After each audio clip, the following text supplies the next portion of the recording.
And now the 5 nominees for performance by an actress in a leading role. Cate Blanchett in Tar. Yeah. Ana de Armas in Blonde. Andrea Riseborough in To Leslie. Yep, that's me, just a few days ago, watching the Oscar nominations live.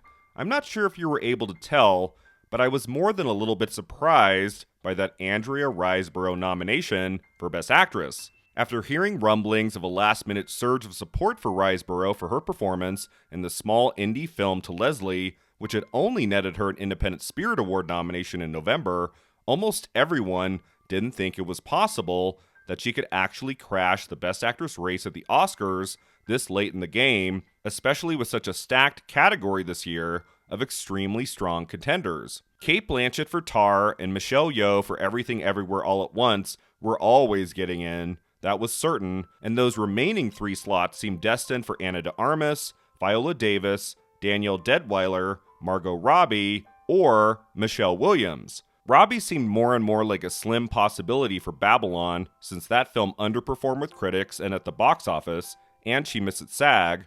The buzz for Williams and The Fabelmans also seemed to be fading, and her missing at SAG too showed she was vulnerable. Many thought the most likely contenders for those last 3 spaces were Viola Davis for The Woman King, Danielle Deadwyler for Till, and Ana de Armas for Blonde. Davis hadn't missed anywhere along the way, getting in at Golden Globes, Critics' Choice, SAG, and BAFTA. Deadwyler didn't make the cut at Golden Globes, but got in pretty much everywhere else, and de Armas outperformed all expectations throughout the season, ensuring she had a legitimate shot at her first Oscar nomination. I would argue Ana de Armas had a greater chance in missing than Davis or Deadwyler, so when her name was the second one called, I showed some surprise in my Oscar nominations live reaction video, but then right after that came the big one. Andrea Riseborough for To Leslie. I was thrilled with the Brian Tyree Henry surprise in Best Supporting Actor, the Paul Mescal surprise in Best Actor, but this was the only name I heard that morning that actually made me get up out of my seat. I was in so much shock. And if you watch my reaction video, you can see I'm not really hearing the names that come, even into the Best Director category, because I was stunned. More so than I'd been on Oscar nominations morning in years. We were set up for the possibility of a Brian Tyree Henry, Paul Mescal, even a Judd Hirsch, but Andrea Riseborough seemingly came out of nowhere. Except, of course, it didn't. If you were following the Oscar race the last few weeks, a name started appearing everywhere online: Andrea Riseborough. Influential figures in Hollywood like Jennifer Aniston, Charlize Theron, Edward Norton, and Sarah Paulson all hosted screenings of the film, and in a Zoom call with Riseborough, Kate Winslet said this about her performance in To Leslie. You should be up for everything. You should be winning everything. Andrea Riseborough, this is, I think, the greatest female performance on screen I have ever seen in my life. And I love you, and congratulations. You. Most extraordinary film. The hyperbole was outrageous, and this all seemed like some sort of weird stunt that was entertaining and of interest for a few days, but it was never going to amount to an actual Oscar nomination. It seemed too sudden, too last minute, but then there it was. How did this happen? How did Andrea Riseborough crash the crowded Best Actress category at this year's Academy Awards? In this video, we're talking the 5 main reasons why Riseborough achieved that shocking Oscar nomination. The first and most important reason Riseborough got in was that last-minute perfectly timed call for support from influential actors and directors, not only to watch her movie, but also to give her as many #1 votes as possible. Before January, very few people had even heard of To Leslie, a little indie movie that had a quiet world premiere at the South by Southwest Film Festival on March 12, 2022. In September, Momentum Pictures acquired distribution rights to Leslie, a drama that tells of a Texas single mother who wins the lottery, squanders it fast, then years later fights to rebuild her life.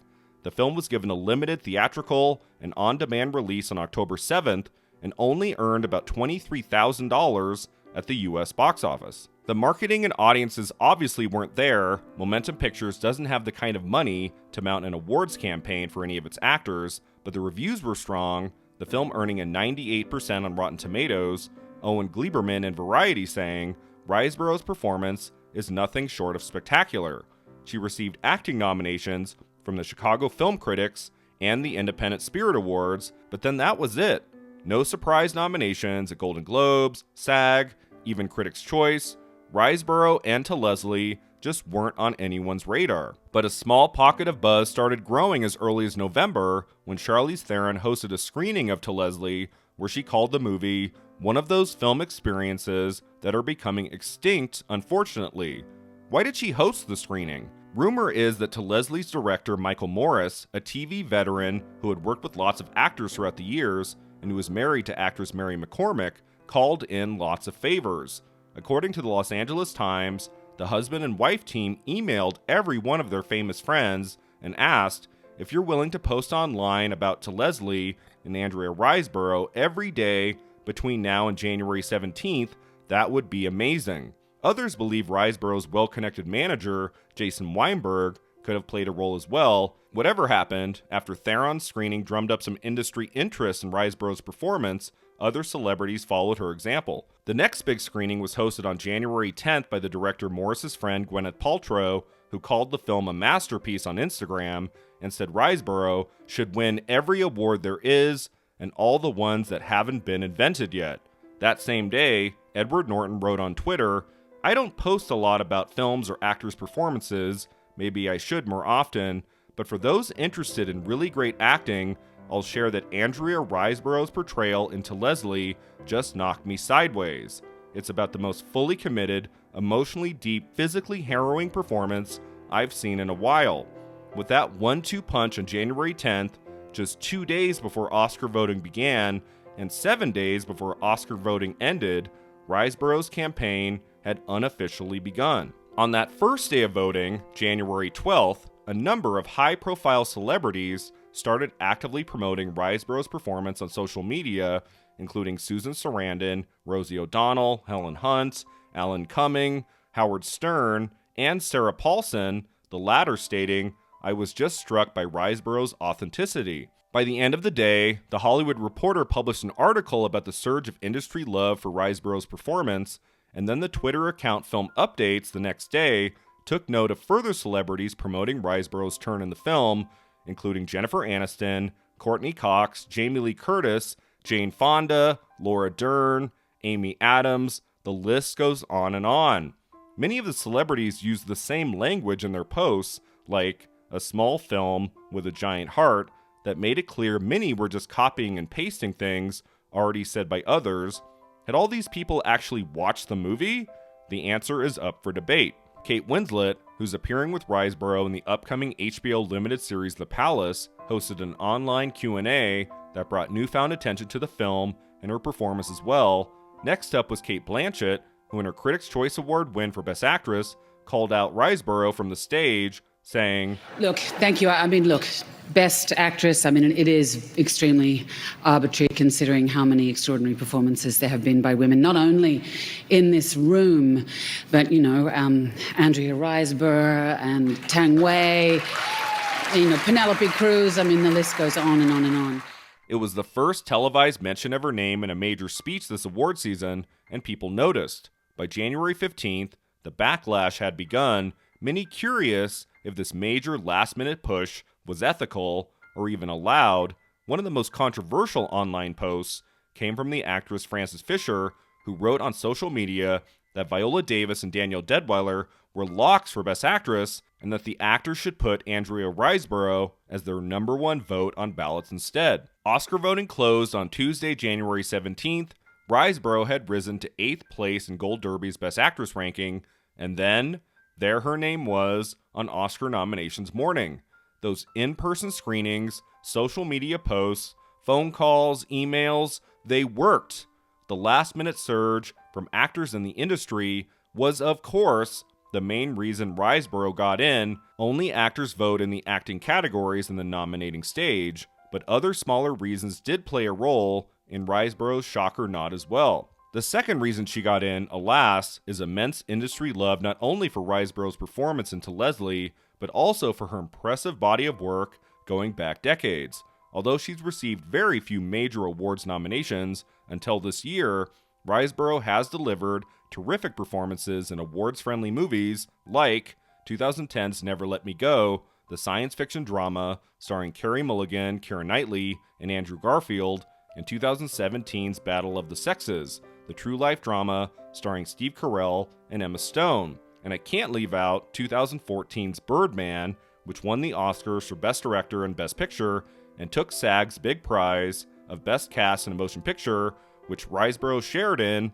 and said this from the stage. It's a privilege and a pleasure to be an actor, and I think my favourite thing about acting is being with other actors, and it's amazing that people allow us to do it. Thank you to all of the people who allow us to do it. Riseborough is also excellent in the 2018 thriller Mandy, starring Nicolas Cage, and in 2020's Possessor, directed by Brandon Cronenberg. In addition, just this past year, she appeared in 5 films, including Amsterdam, as well as Roald Dahl's Matilda the Musical, where she deliciously played the rotten mother, Mrs. Wormwood. Her credits run more than 53 deep, going all the way back to 2005, so it's not like Riseborough came out of nowhere. She's worked with some of the giant heavyweight talents of the industry, and she's absolutely paid her dues, often in roles that, because of their lack of screen time or unfortunate genre bias, just weren't ever taken seriously as awards contenders. Many actors clearly adore Riseborough, and so it's not a surprise that they made a big push for her to finally receive some recognition. The third reason she got in was that, despite Best Actress being stacked with tons of worthy contenders, almost everybody had a major vulnerability. Going into Oscar nominations morning, as I said before, the only 2 who were truly safe were Cate Blanchett for Tar and Michelle Yeoh for Everything Everywhere All at Once.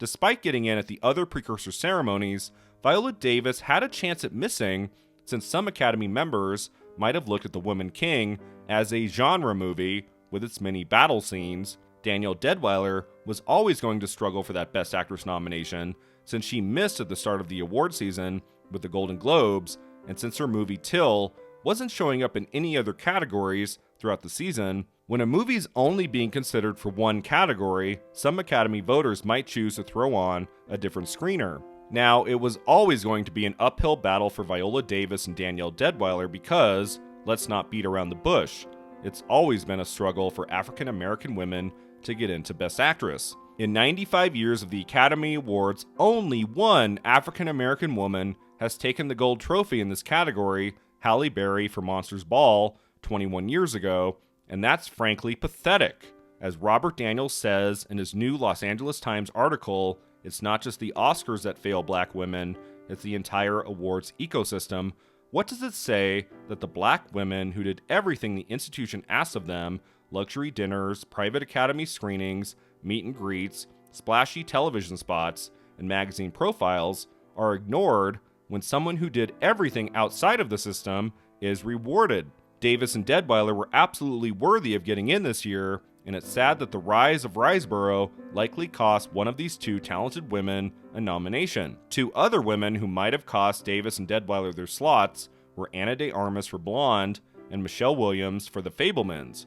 Neither got into all the precursors. Williams, for example, missed at SAG and BAFTA, and de Armas' film Blonde has been arguably the most hated of any of this season's Oscar-nominated movies, but de Armas was helped by playing a real-life figure, and Williams, who was also nominated for playing Marilyn Monroe 11 years ago for My Week with Marilyn, likely made it into Best Actress at the Oscars because of the industry love for The Fabelmans, which got into Best Picture, Director, Supporting Actor, and Original Screenplay. Ultimately, there was just enough wiggle room for Riseborough to slip in unexpectedly, and it's unfortunate that slot had to be taken from a woman of color, most especially Danielle Deadwyler, who should have received an Oscar nomination for her emotionally devastating performance in Till. As I said in my Oscar nominations reaction video, Oh, I was so shocked by the Riseborough nomination. I just realized, oh, that sucks. Danielle Deadwyler should be in there. the fourth reason Riseborough made it in was that her movie To Leslie is a very actor-friendly one, with a terrific supporting cast of familiar faces, including Marc Maron, Owen Teague, and particularly Allison Janney. This is not a one-woman show. There are other fantastic actors too, one of which took home the Best Supporting Actress Oscar trophy 5 years ago for I, Tonya. The presence of Allison Janney and these other actors absolutely didn't hurt. The fifth and final reason is that Andrea Riseborough gives one hell of a performance in To Leslie. I just watched the film a few nights ago. I was taken with it. I loved it. I found it very moving, and I was struck by her extraordinary, lived-in, totally hypnotic turn. If a larger studio had acquired the movie and more marketing dollars had been put into getting it seen, Riseborough would have had a pretty good chance at getting into more of these precursor ceremonies and likely the Oscars. It's a terrific, accessible film, one with a central redemption story that works beautifully. You could argue a performance or two maybe doesn't belong in the Best Actress Oscar category this year, but that person is not Riseborough. She is exceptional in To Leslie, and her work stands on its own merit. Who are you calling? Are you calling Grandma? You do not call my mother! She is my mother! You do not call my mother! You leave her out of this! I think it's important to recognize that Riseborough is worthy of that Oscar nomination, but at the same time, we need to recognize why other actors, especially women of color, aren't given the same industry push for awards recognition by their peers. Where was the big push in 2020 for Alfre Woodard for her incredible work in Clemency, and why couldn't there have been a last-minute surge for Regina Hall a few years ago for Support the Girls? Where was their support? These are questions we must ask moving forward. In the end, because of the 5 reasons I've laid out, Andrea Riseborough became the #1 shocker on Oscar nominations morning. Riseborough herself was surprised to learn of her Best Actress nod. She said to Entertainment Weekly, "It really has been baffling. It's felt so warm and heartening." As of this recording, her surprise nomination has sparked enough scrutiny that the Academy is reportedly looking into whether the successful campaign to get Riseborough nominated violated its rules on lobbying. Could Riseborough's nomination actually be rescinded? It seems unlikely, although Bruce Broughton's original song nomination in 2014 was rescinded after it was discovered he had personally emailed other members of his branch to make sure they were aware of his submission. The controversy surrounding Riseborough's Oscar nomination shocker is being taken seriously and is reportedly going to be raised at the next Board of Governors meeting. My God, her nomination has certainly shaken up this year's Academy Awards, hasn't it? I, for one, can't wait to see what's going to happen next. Thanks so much for watching. If you enjoyed this video, don't forget to like and subscribe. And let me know in the comments below if you believe Andrea Riseborough deserved her Best Actress nomination for To Leslie. Do you think there was anything nefarious about her getting that Oscar nod? See you next time.